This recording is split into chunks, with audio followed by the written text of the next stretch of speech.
राधे गुरुजी जी। मेरा प्रश्न यह है कि जैसे नल नहीं आए तो हम बासे पानी से कान्हा जी की पूजा कर सकते हैं? अच्छा, कर सकते हैं। हाँ बासा पानी मतलब कितना बासा? एक दिन पहले।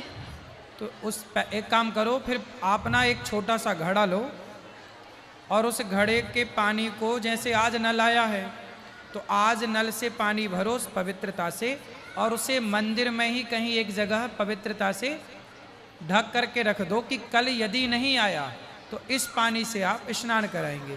जिस पानी से हम पानी लेकर पीते हैं, बार बार हम जूठी गिलास उस पर डालते हैं, उससे ना नहलाओ।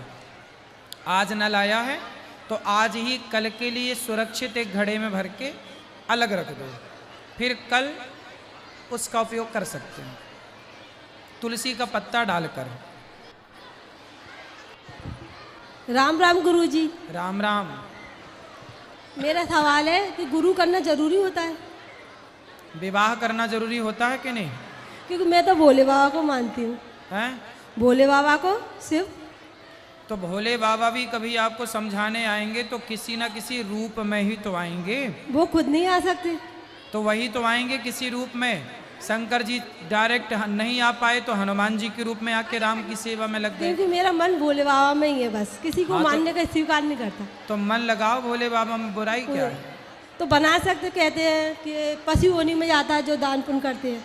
गुरु बनाने जरूरी होते हैं, क्योंकि गुरु के बिना जो हमें यथार्थ बोध होना चाहिए वो होता ही नहीं है। जैसे मैंने अपने से नहीं होता। जैसे आप कह रही हो कि हमने अपने से शंकर जी को गुरु बना लिया, ऐसा नहीं होता। ये बताओ, जो आपने मांग भरी है, सिंदूर मांग में लगाया है, वो आपने जब पहली बार मांग भरी, पति और आपका जब विवाह हुआ मंडप के नीचे विधान से, तो मांग आपने अपने से भर ली कि पति ने भरा था? बोलो। उन्होंने भरी थी। तो बाजार का सिंदूर खरीदती आप अपने से भर लेती, 2 रुपया का सिंदूर मिलता है। नहीं महाराज जी, वो क्या है, मैं सोचती हूँ। लेकिन जब तक पति मांग ना भरे तब तक उस मांग की कोई मान्यता नहीं होती।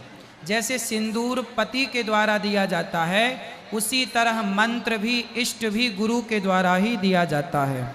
इसलिए गुरु बनाने जरूरी है। जैसे आप कोई भी सिंदूर ले आओ अपने से मांग भर लो, उसका कोई मतलब नहीं है। सिंदूर जब तक पति ना दे तब तक उसका कोई प्रोसेस विधिवत ना हो, कोई मतलब नहीं है। उसी तरह एक गुरु होता है। जैसे विवाह विधि विधान से मंडप के नीचे हुआ, मांग भरी गई, हल्दी चढ़ी, तेल चढ़ा, तब ना विवाह मान्य होगा। उसी तरह आप जब गुरु मंत्र लेते हैं तो 5 संस्कार होते हैं। शंख चक्र भुजाओं में लगते हैं, नामकरण होता है, तिलक होता है, फिर मंत्र होता है। ये पूरा प्रोसेस जब तक ना हो तो आप मानते रहो, आपके मानने से क्या होगा? तो कोई लड़की जाए बाजार से सिंदूर लेके भरती रहे अपनी तो मांग, स्वीकार नहीं करेंगे हमें? हाँ? भोले बाबा स्वीकार नहीं करेंगे?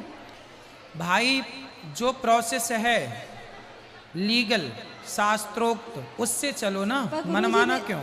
पर गुरु जी मेरी आत्मा से भोले बाबा से जुड़ी है। अरे तो भोले बाबा, आज ही कथा में हमने बताए कि भोले बाबा राम कृष्ण कोई अलग तो है नहीं, पर आपका मन भोले बाबा में अच्छा है। पर मंत्र लेना चाहिए ऐसा। मैंने मंत्र लिया गुरु जी से, तो मुझे मंत्र के बाद जो बदलाव दिखा वो मंत्र के पहले नहीं दिखा। तो आप मेरा भी आप दोगे हमें? मंत्र एक दिन यहाँ दिया जाएगा, सबको जिसको लेना है दिया जाएगा। कौन सी तिथि को? मैं बताऊंगा कथा में। ठीक है, राधे राधे। खुश रहिए। राधे राधे।